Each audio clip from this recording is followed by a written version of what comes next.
Okay, so this is going to be my first recording of a solution video with my voice.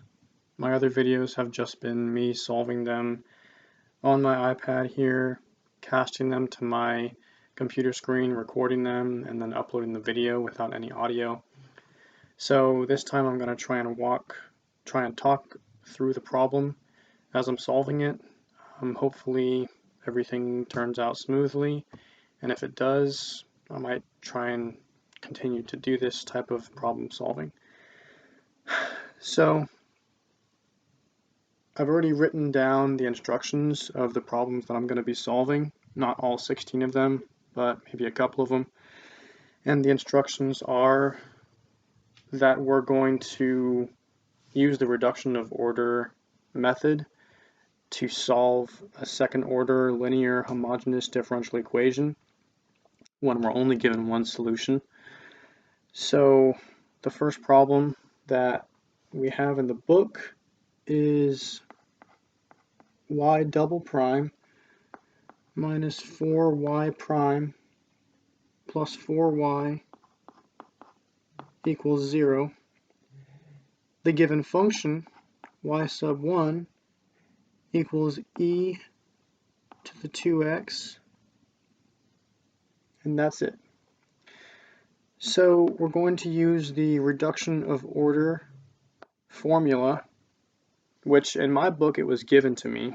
I'm not sure if it's going to be the same in all differential equations books, but the formula that was given to me in my book, I worked it out, and I like to work it out, the theory behind it, just so that it all makes sense.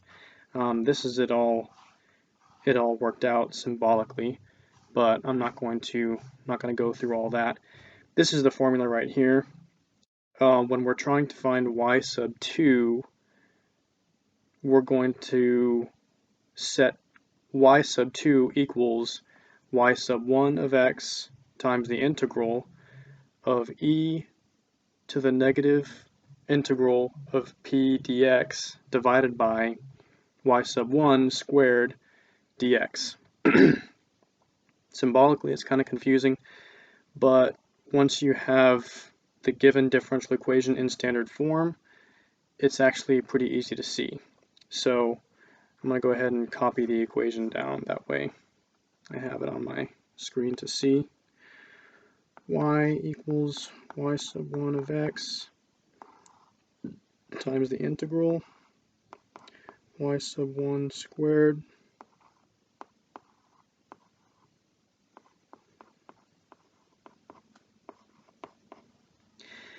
p of x is negative 4, and y sub 1 of x equals e to the 2x. So we can just plug all this in. E to the 2x times the integral e to the 2x squared e to the negative, and p of x is this term right here, negative 4. So it's going to be negative 4 dx. So I'm going to come down here. This is going to all work out. I'm going to evaluate the denominator first because that's going to be easier. E to the 2x squared is simply e to the 2x times e to the 2x, which is e to the 2x plus 2x, which is e to the 4x. Then for the numerator, the negative sign is going to come to the front of the integral, so it's just going negative 4. The negative and the negative is going to cancel out.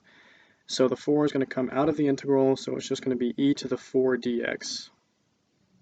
Well, e to the 4x, I should say. And then this is going to be dx as well.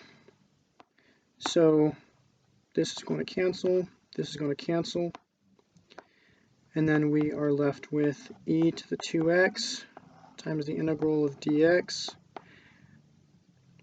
which is simply e to the x times x plus a constant of integration c. And now we have to multiply. Is that the answer?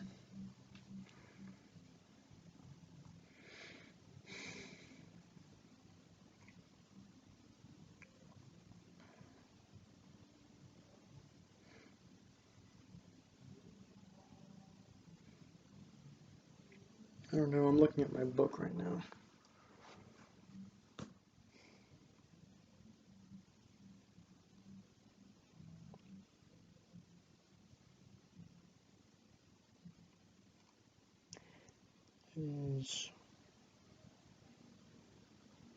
Yeah, so that should be this right here should just be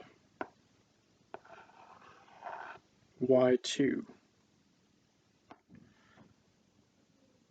Let's verify that with the Wronskian.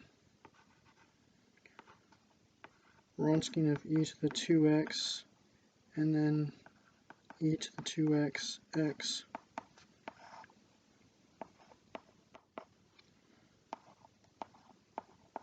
So the Wronskian, the first function goes in this top left corner, and then its first derivative goes below it, right here. And then the second function goes in this top right corner, and then its derivative goes below it. The derivative is going to be the chain rule. So it's going to be derivative of x is 1 times e to the 2x plus x times the derivative of e to the 2x, which is 2e to the 2x. And then the Wronskian is going to be e to the 2x times 2x e to the 2x. Excuse me. That's not right. Well, I mean, that's fine. Plus e to the 2x minus x e to the 2x times 2e to the 2x.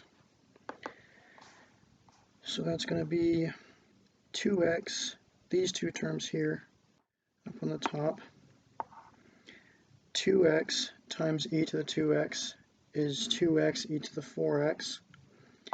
And then this term is e to the 4x. So it's 2x e to the 4x plus e to the 4x. And then x e to the 2x times 2e to the 2x is 2x e to the 4x. And that's subtracted. So this term, so the first and last term cancel out. So we're just left with e to the 4x, which tells us that these two functions are linearly independent on the interval, but there was no interval given. So they are linearly independent. All functions are continuous on negative infinity to positive infinity. So let's just assume that that's the interval. At least that's what I'm going to assume. And then I'm going to check the back of the book right now to see if that's the answer.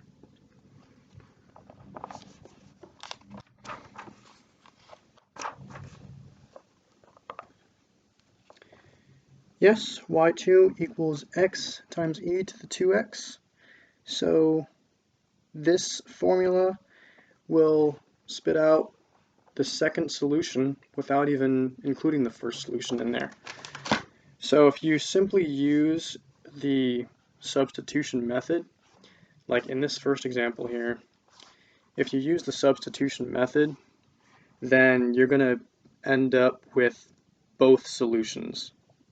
The first one that was given to you as well as the second one in the same equation.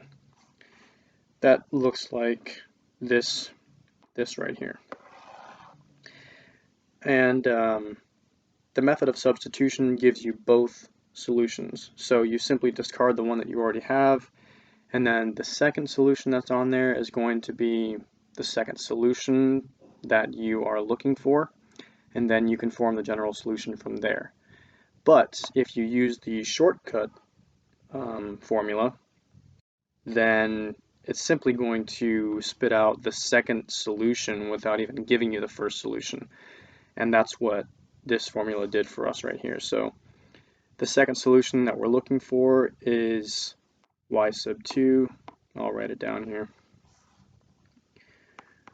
Y sub 2 of x equals x e to the 2x. Final answer.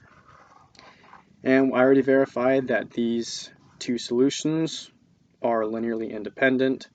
So always, I would think that that's a good thing to do after your answer, because it's a way to check and see if your answers are linearly independent. It's kind of like an algebra whenever you solve for x, and then if you think you have the right x, in order to check your answer, you just plug it back into the equation, and then if it makes the equation true, then you have the correct answer, and if it doesn't, then you have an incorrect answer, you did something wrong. So the Wronskian is kind of a way to check to see if your answers are linearly independent. And I'm sure it's a little bit more complicated than that, but if you check them and they're linearly independent, then that's a good sign. That means you're on the right track. So this is a test. Like I said, I'm going to end this video and then maybe do another harder example after this. Thanks for watching. Have a good day.